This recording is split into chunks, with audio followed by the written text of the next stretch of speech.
Abad ke-16 menjadi titik balik sejarah Nusantara. Kedatangan bangsa Eropa yang awalnya bertujuan untuk berdagang rempah-rempah berubah menjadi ambisi monopoli dan penjajahan. Namun, kerajaan-kerajaan Islam di Nusantara tidak tinggal diam. Dari ujung Sumatera hingga Maluku, pedang dihunus dan meriam ditembakkan. Inilah kisah reaksi hebat kerajaan-kerajaan Islam terhadap penetrasi Barat.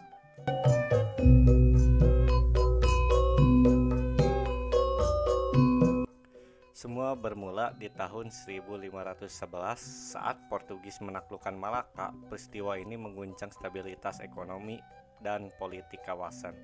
Kerajaan Islam pertama yang bereaksi keras adalah Kesultanan Demak. Di bawah komando Adipati Unus yang dijuluki Pangeran Sabranglor, Demak mengirimkan armada besar ke Malaka pada 1513 dan 1521. Meski belum berhasil mengusir Portugis, serangan ini membuktikan bahwa kekuatan lokal mampu mengancam hegemoni Barat.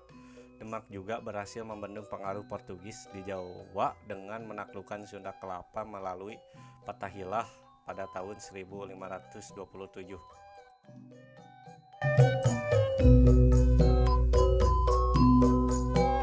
Setelah Malaka jatuh, Aceh tumbuh menjadi pusat perdagangan dan kekuatan militer baru.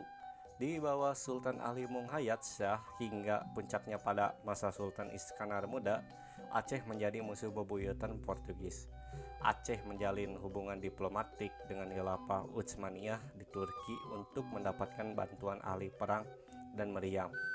Puncaknya pada tahun 1629, Aceh melancarkan serangan besar-besaran ke Malaka. Walaupun Portugis bertahan, Aceh tetap menjadi kekuatan yang tak tertandingi di Selat Malaka selama puluhan tahun.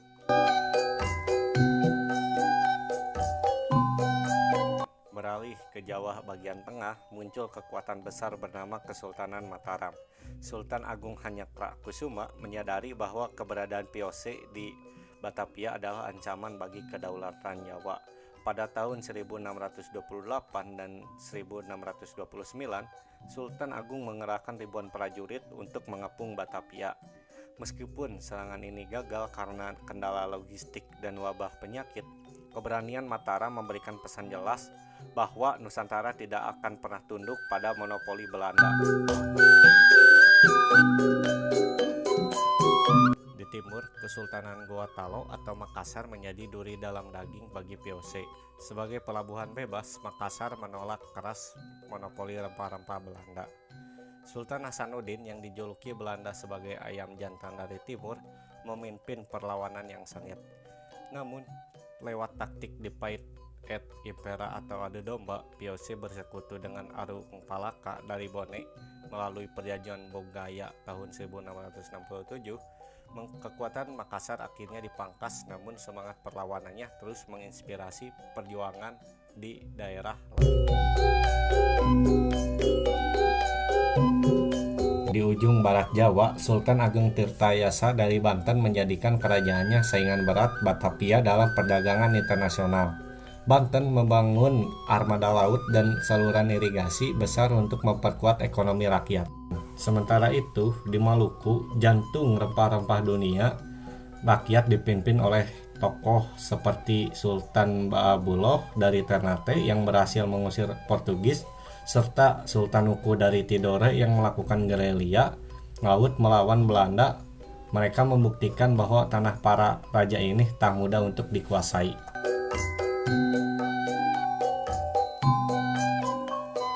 Penetrasi Barat memang membawa teknologi senjata baru, namun mereka dihadapi oleh semangat perlawanan yang bersumber dari harga diri bangsa dan keyakinan agama. Reaksi kerajaan-kerajaan Islam ini bukan sekadar perang fisik, tapi juga perang diplomasi dan ekonomi. Meski pada akhirnya banyak kerajaan yang harus menandatangani perjanjian yang merugikan akibat politik adu domba, fondasi perlawanan inilah yang nantinya memicu lahirnya kesadaran nasional Indonesia.